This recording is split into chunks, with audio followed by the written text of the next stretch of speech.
J'y ai pensé beaucoup suite à ce qui est arrivé, là, de dire que j'ai été choisi. Et finalement, je me disais, ça vient de mes parents qui m'ont appris à aimer. S'aimer soi-même, de dire même s'il y a des adversités, on poursuit, on se fait assez confiance. Aimer aussi la famille, quelle que soit la définition qu'on donne au mot famille. Aimer le village, quelle que soit la définition. Aimer notre coin de pays, encore une fois. Puis, bon, jusqu'à dire, bon, aimer l'autre.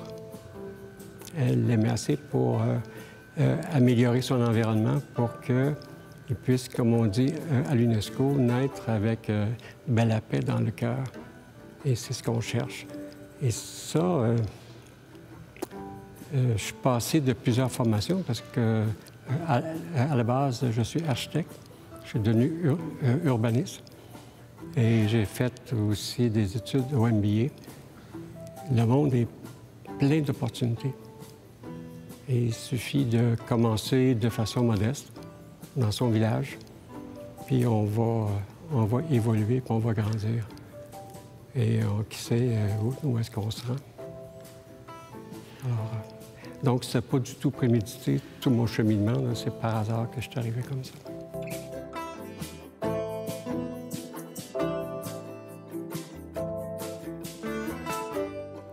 On a des formations spécialisées en patrimoine, autant en histoire de l'architecture, histoire de l'art, mais l'architecture comme telle aussi. Mais en fait, ces gens-là, c'est des experts qui ne sont appelés que dans des cas rares et qui ne sont pas là pour la réalisation très souvent.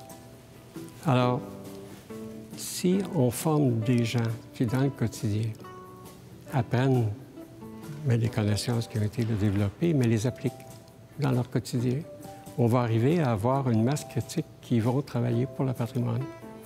Alors, c'est dans ce sens-là qu'on dit qu'il faut que tout le monde réalise que c'est un bien qui leur est donné.